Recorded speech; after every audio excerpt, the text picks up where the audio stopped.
भविष्यद्वक्ता जकरिया की पुस्तक निर्वासित लोगों के बेबीलोन से यरूशलेम वापसी के बाद की है और हमें एजरा की पुस्तक में बताया गया है कि जकरिया और हागे ने मिलकर लोगों को प्रोत्साहित किया और उन्हें मंदिर का पुनर्निर्माण करने तथा परमेश्वर की प्रतिज्ञा के पूरा होने की प्रतीक्षा करने को प्रेरित किया। अब बहुत समय पहले भविष्यद्वक्ता यिर्मयाह ने कहा था कि इजराइल का निर्वासन 70 वर्षों का होगा और उसके बाद परमेश्वर नए मंदिर में अपनी उपस्थिति को फिर से बहाल करेंगे और सभी जातियों पर अपना राज्य और मसीहा के राज्य स्थापित करेंगे। इस पुस्तक की आरंभिक तिथियां बताती है कि वे 70 साल लगभग पूरे हो चुके हैं, लेकिन इजराइल में जीवन कठिन था और ऐसा प्रतीत होता है कि इनमें से कोई भी वादा सच नहीं होगा। क्यों? और जकरिया की पुस्तक स्पष्टीकरण प्रदान करती है। इसकी संरचना स्पष्ट है। यहाँ एक परिचय है जो जकरिया के स्वप्न दर्शनों के संग्रह के लिए भूमिका तैयार करता है और इसकी समाप्ति अध्याय 7 और 8 से होती है और फिर उसके बाद काव्यों और भविष्यवाणियों के 2 और बड़े संग्रह हैं।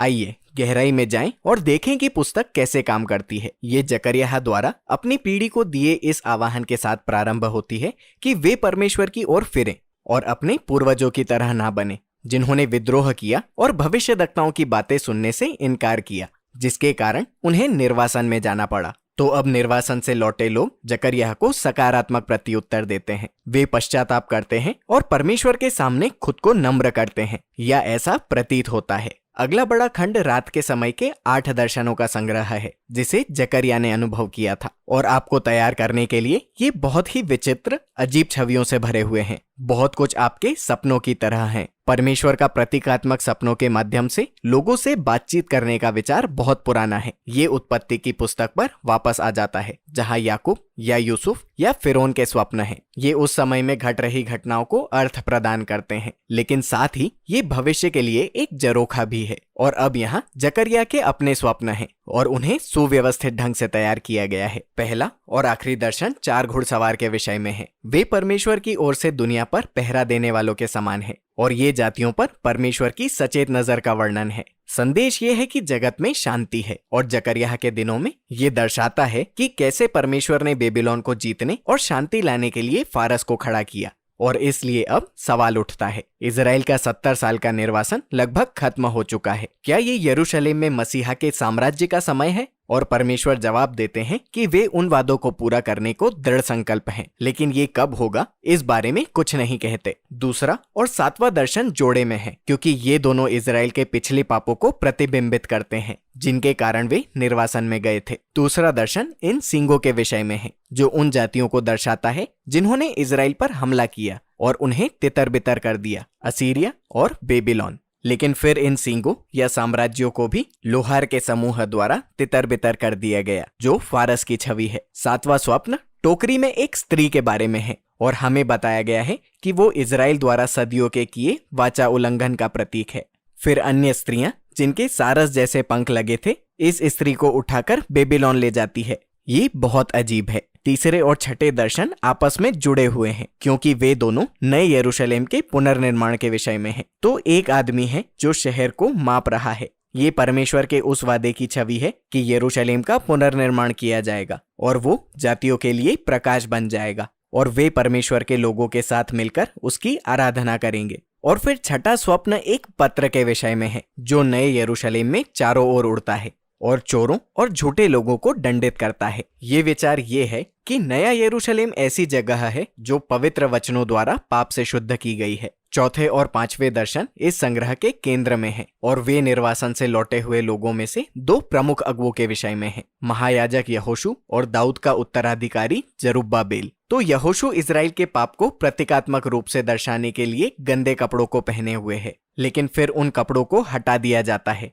और उसे नए वस्त्र और एक नई पगड़ी दी जाती है जो परमेश्वर की कृपा और क्षमा का प्रतीक है। और फिर एक स्वर्गदूत यहोशू से कहता है कि यदि वो परमेश्वर के प्रति विश्वास योग्य रहता है तो वो उनके लोगों की अगुवाई करेगा और यहोशू भविष्य में मसीहा राजा का प्रतीक बन जाएगा। दूसरा दर्शन जैतून के 2 पेड़ों के बारे में है जो सोने के दीपक के तेल की आपूर्ति करते हैं, जो कि अपने लोगों पर परमेश्वर के नजरों का प्रतीक है। और ये 2 पेड़ 2 अभिषिक्त अगुओं यहोशू और जरुब्बाबेल के प्रतीक हैं जो मंदिर के पुनर्निर्माण प्रयासों का नेतृत्व कर रहे थे। और परमेश्वर कहते हैं कि सफलता इस नए मंदिर में नहीं आएगी यदि ये केवल राजनीतिक चालों का नतीजा है।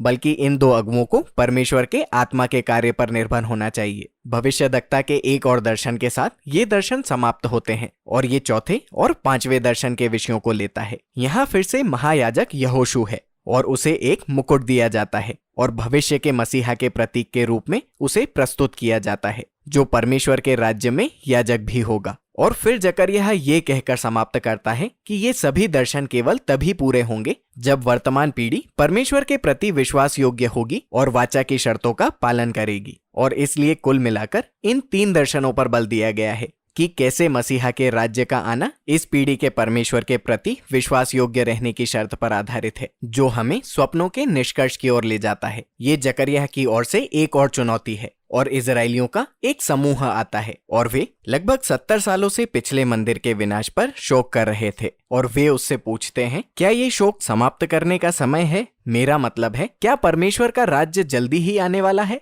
और जकरिया उन्हें फिर से याद दिलाता है कि कैसे उनके पूर्वजों ने भविष्यद्वक्ताओं के माध्यम से परमेश्वर के आवाहन को तुच्छ जाना था, जिसके कारण निर्वासन हुआ। इस प्रकार वो उन्हें भी चुनौती देता है। वो कहता है, ये पीढ़ी मसीहा के राज्य को केवल तभी देखेगी यदि वे न्याय और शांति अपनाते हैं और वाचा के प्रति विश्वास योग्य रहते हैं। दूसरे शब्दों में जकरिया उनके प्रश्न को उलट देता है। वो पूछता है, क्या आप ऐसे लोग बनेंगे जो परमेश्वर के आने वाले राज्य को ग्रहण करने और उसमें सहभागी होने को तैयार हैं? और ये सवाल बिना किसी उत्तर के ही रह जाता है। लोग जवाब नहीं देते और पुस्तक आगे बढ़ती है और हम अंतिम खंडों में आते हैं, जो अध्याय 1 से 8 तक के खंड से बहुत अलग है। प्रत्येक खंड आने वाले मसीहा के राज्य के बारे में बहुत सी कविताओं और चित्रणों का समूह है। तो पहला अध्याय 9 से 11 दीन मसीहा राजा के आने का वर्णन करता है, जो जातियों पर परमेश्वर के राज्य को स्थापित करने के लिए नए यरूशलेम में एक गधे पर सवार होकर प्रवेश कर रहे हैं। लेकिन फिर अचानक इस राजा को इजराइल के झुंड पर एक चरवाहे के रूप में दर्शाया जाता है और फिर उसे अस्वीकृत कर दिया जाता है।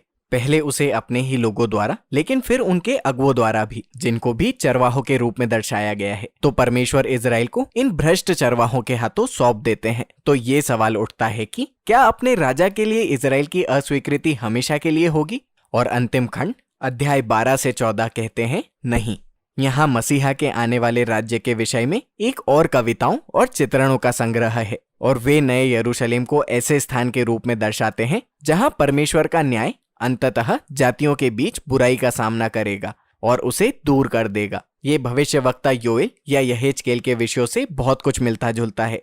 लेकिन फिर परमेश्वर अपने लोगों के हृदयों में उत्पन्न विद्रोह का भी सामना करेंगे। वो कहते हैं कि वो उन पर अपने आत्मा को उड़ेलेंगे ताकि वे इस सच्चाई को जानकर पश्चाताप कर सकें कि उन्होंने अपने मसीहा चरवाहे से विद्रोह करके उसे अस्वीकार किया है। अंतिम अध्याय नए यरूशलेम के साथ समाप्त होता है, जो सभी जातियों के एकत्रित होने के केंद्र के रूप है। और फिर ये नगर अदन की नई वाटिका बन जाता है और यहाँ मंदिर से बहने वाले जीवन जल की एक नदी है, जो सृष्टि के लिए चंगाई लाती है।